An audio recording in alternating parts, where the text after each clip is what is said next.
کہ حضور نے فرمایا جو جس سے محبت کرتا ہے قیامت والے دن وہ اسی کے ساتھ اٹھایا جائے گا۔ تو کافروں کے ساتھ جو قلبی میلان ہمارا بڑھتا چلا جا رہا ہے، یہ ہماری آخرت کو خراب کر دے گا۔ قرآن پاک میں ایک جگہ پر نہیں، کئی جگہ پر کافروں سے دوستی کرنے سے منع کیا گیا۔ اللہ تبارک و تعالیٰ نے ارشاد فرمایا، یا ایھا الذین آمنوا لا تتولوا قوما غضب اللہ علیہم، اے ایمان والو ان سے دوستی نہ کرو جو میرے غضب کے اندر مبتلا ہوئے۔ مشرکین، عیسائی، یہود و نصارہ اللہ تبارک و تعالیٰ کے غضب کے اندر مبتلا ہوئے۔ پھر ایک اور جگہ اللہ تبارک و تعالیٰ نے ارشاد فرمایا، یا ایھا الذین آمنوا لا تتخذوا عدوی وعدوکم اولیاء، اے ایمان والو میرے دشمنوں کو، اپنے دشمنوں کو دوست نہ بناؤ۔ یہ کبھی بھی تمہارے خیر خواہ نہیں ہو سکتے۔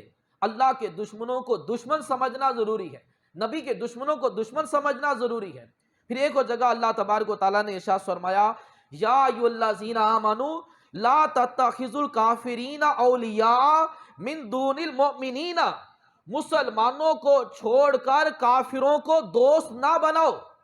صرف تمہاری دوستی مسلمانوں کے ساتھ ہونی چاہیے، کافر کے ساتھ دوستی نہ ہو۔ اتریدون ان تجعلوا للہ، فرمایا کہ کیا تم یہ چاہتے ہو کہ اپنے اوپر اللہ کے لیے سری حجت قائم کر لو؟ مومن کے علاوہ کافروں سے دوستی، مومنوں کو، مسلمانوں کو چھوڑ کر کافروں کے ساتھ اپنی دوستی جو ہے وہ قائم نہ کی جائے۔ ایک اور جگہ اللہ تبارک و تعالیٰ نے ارشاد فرمایا، یا ایھا الذین آمنوا لا تتخذوا اليہود والنصارى اولیاء، اے ایمان والو یہودیوں اور عیسائیوں کو دوست نہ بناؤ، بعضهم اولیاء بعض، یہ صرف ایک دوسرے کے دوست ہیں۔ یہ بظاہر تمہیں کہہ رہے ہیں کہ ہم تمہارے خیر خواہ ہیں، یہ صرف ایک دوسرے کے دوست ہیں، یہ تمہارے کبھی دوست نہیں بن سکتے۔ یہ موقع کی تلاش میں ہوتے ہیں کہ کب مسلمانوں کو نقصان پہنچایا جائے۔ اللہ تعالیٰ نے ارشاد فرمایا کہ من یتولہم منکم فإنہ منہم، تو جو ان سے دوستی کرے وہ انہی میں سے ہے۔ قرآن کہہ رہا ہے کہ جو دوستی کرے وہ انہی میں سے ہے۔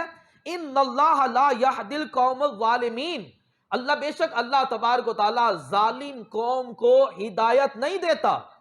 واضح طور پر قرآن پاک میں بیان کیا جا رہا ہے کہ جو یہودی سے اور عیسائی سے دوستی رکھے گا وہ ظالم ہے، اللہ تبارک انہی میں سے ہے، اور اللہ تبارک و تعالیٰ ایسی قوم کو ہدایت نہیں دیتا۔ ایک اور جگہ اللہ تبارک و تعالیٰ نے ارشاد فرمایا، یا ایھا الذین آمنوا لا تتخذوا الذین اتخذوا دینکم حزوا لعبا من الذین اوتوا الکتاب من قبلکم کفارا اولیاء، اے ایمان والو جن لوگوں کو تم سے پہلے کتاب دی گئی، ان میں سے وہ لوگ جنہوں نے تمہارے دین کا مذاق بنایا، کھیل بنایا، انہیں اور کافروں کو اپنا دوست نہ بناؤ۔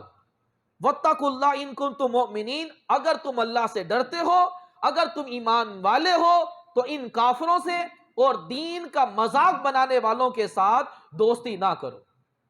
اور ساری کی ساری رشتہ داریاں جو ہیں یہ ایمان کے ساتھ ہوتی ہیں، اگر ایمان نہیں ہے تو وہ رشتہ دار نہیں کہلاتا۔ اللہ تبارک و تعالیٰ نے قرآن پاک میں ارشاد فرمایا، یا ایھا الذین آمنوا لا تتخذوا آباءکم، اے ایمان والو تمہارا والد، و اخوانکم، تمہارا بھائی، اولیاء، اسے دوست نہ بناؤ، ان استحبوا الکفر علی الایمان، اگر یہ ایمان پر کفر سے محبت کرتا ہے۔ اگر تمہارا باپ، تمہارا بھائی جو ہے وہ ایمان پر کفر سے محبت کرتا ہے تو اس کو دوست نہ بناؤ۔ وَمَن يَتَوَلَّهُم مِّنكُمْ فَأُولَٰئِكَ هُمُ الظَّالِمُونَ، تم میں سے جو کوئی ان سے دوستی کرے گا وہ بڑا ظالم ہوگا۔ اگر رشتہ داروں کے اندر بھی کوئی کافر ہو یا کافر ہو جائے تو فرمایا کہ اس سے دوستی نہ کرو، جو دوستی کرے گا وہ بڑا ظالم ہے۔ واضح طور پر ایک نہیں کئی آیتوں کے اندر اللہ تبارک و تعالیٰ فرما رہا ہے کہ یہ تمہارے دوست نہ بنے، تم ان کے دوست نہ بنو، اور یہ بظاہر جو تم سے دوستی کی بات کر رہے ہیں یہ جھوٹ ہے، جب موقع ملے گا یہ تمہیں نقصان پہنچائیں گے، یہ تمہارے خیر خواہ نہیں ہیں۔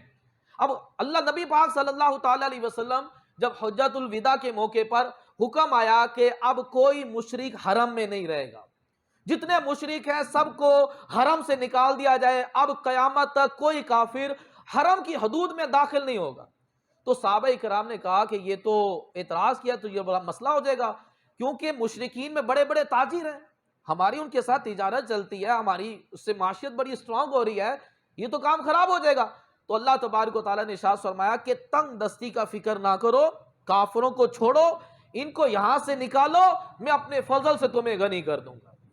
تو میرے محترم اسلامی بھائی، یہ واضح طور پر قرآن ہے، لیکن آج ہم یورپ پر تکیہ کر کر بیٹھ گئے، اللہ اور نبی سے ہمارا بھروسہ اٹھ گیا ہے، ہمارے سارے کے سارے بھروسے یورپ پر ہیں کہ اگر ہم کافروں کے ساتھ بائیکاٹ کرتے ہیں تو ہمارے روپے کی جو ویلیو بڑی ہے کم ہو جائے گی، ہماری معاشیت کم ہو جائے گی۔ اللہ تبارک و تعالیٰ پر ہمیں کوئی بھروسہ نہیں، ہمیں نبی علیہ السلام پر کوئی بھروسہ نہیں، جن کے حوالے سے ہم کہتے ہیں کہ کون دیتا دینے کو منہ چاہیے، دینے والا ہے سچا ہمارا نبی۔ کائنات کی ساری نعمتیں جو حضور کی بارگاہ سے ملتی ہیں، ہم بات کریں مدینے کی، ریاست مدینہ کی، اور پھر کہیں کہ ہمیں مدینے سے کچھ ملنے والا نہیں ہے، یورپنگ سے اگر ہمارا بائیکاٹ ہو گیا تو ہم تباہ و برباد ہو جائیں گے، یعنی کہ ہمیں اللہ رسول پہ کوئی بھروسہ نہیں رہا۔ اور قرآن پاک کہہ رہا ہے کہ تم ان کو چھوڑو، میں اپنے فضل سے تمہیں غنی کروں گا۔ مسلمانوں کو جو ملتا ہے وہ اللہ رسول کی بارگاہ سے ملتا ہے، کافروں سے کیا ملنا ہے؟ کافروں نے آج تک دیا ہی کیا ہے سوائے قتل و غارت کے؟ اسپین میں کتنا مسلمان قتل کیا، عراق کے اندر کتنا مسلمان قتل کیا، بوسنیا میں، فلسطین میں، چیچنیا میں کتنا مسلمان قتل کیا، برما کے اندر، کشمیر کے اندر، افغانستان کے اندر، کافروں سے آج تک ہمیں ملا ہی کیا ہے سوائے قتل و غارت کے؟ اور کیا مسلمانوں کو مصیبتیں اٹھانی پڑی ہیں، تو کافروں سے کچھ ملنے والا نہیں۔ اللہ تبارک و تعالیٰ فرما رہا ہے کہ ان سے دوستی، یہ قلبی میلان نہیں ہونا چاہیے۔ قلبی میلان ٹھیک ہے، وقتی طور پر ان کی ملازمت کرنا جائز ہے، نوکری کرنا بھی جائز ہے، تجارت کرنا بھی جائز ہے، لیکن دلی طور پر محبت نہ ہو۔ جیسے ایک مجبوری کے طور پر کتا رکھا جاتا ہے، کتے سے محبت نہیں کی جاتی، مجبوری کے طور پر ایک کتا رکھا جاتا ہے حفاظت کے لیے، وہ صرف باہر کے حصے میں رہے گا، بکریوں کی اور کھیت کی باغات کی حفاظت کرے گا تو جائز ہے۔ اگر کتے سے محبت ہو جائے اور شوقیہ طور پر اگر کتا رکھے تو نبی کریم صلی اللہ علیہ وسلم نے ارشاد فرمایا کہ روزانہ اس کے نامہ اعمال سے ایک قرات اجر مائنس ہو جاتا ہے، جو شوقیہ طور پر کتا رکھتا ہے۔ تو اسی طرح مجبوری کے طور پر ایک کتا رکھا جاتا ہے، تو مجبوری کے طور پر ان کو ملازم رکھا جائے گا، مجبوری کے طور پر ان سے لین دین کر سکتے ہیں، کاروبار کر سکتے ہیں، لیکن قلبی ملان نہ رکھیں، قلبی ملان نہ ہو۔ یہ کافروں کے ساتھ ہمیں کبھی کچھ ملنے والا نہیں۔ اور پھر یہ کہ اگر کوئی بندہ کہے بڑے بڑے خان آئے، چنگیز خان بھی آیا، ہلاکو خان بھی آیا، اور اس نے اسلام کو ختم کرنے کی کوشش کی۔ چنگیز خان اور ہلاکو خان کا ٹارگٹ یہ تھا کہ روئے زمین پر ایک مسلمان نہیں چھوڑنا، اور اتنا مسلمان قتل کیا اس نے، مسلمانوں کے سروں کا اس نے مینار بنا دیا تھا، یہی ٹارگٹ تھا، لیکن ختم نہیں کر سکا۔ آج بھی مسلمان پوری دنیا میں 2.25 ارب ہیں، آج بھی اسلام کا جھنڈا ویسے لہرا رہا ہے۔ کئی سال ہو گئے ہیں، بڑے بڑے کافر آئے اسلام کو صفحہ ہستی سے مٹانے کے لیے، لیکن وہ مٹ گئے، اسلام اپنی جگہ پر قائم ہے، انشاءاللہ قیامت تک قائم رہے گا۔ تم زور لگانا تمہارا بے فائدہ ہے، جتنا مرضی زور لگانا لگا لو، اسلام کو کوئی بندہ نہیں مٹا سکتا۔ اللہ نے قرآن میں ارشاد فرمایا اِنَّ لَهُ لَحَافِظُونَ، اللہ تعالیٰ اس کا محافظ ہے، اللہ اس کی حفاظت کرنے والا ہے۔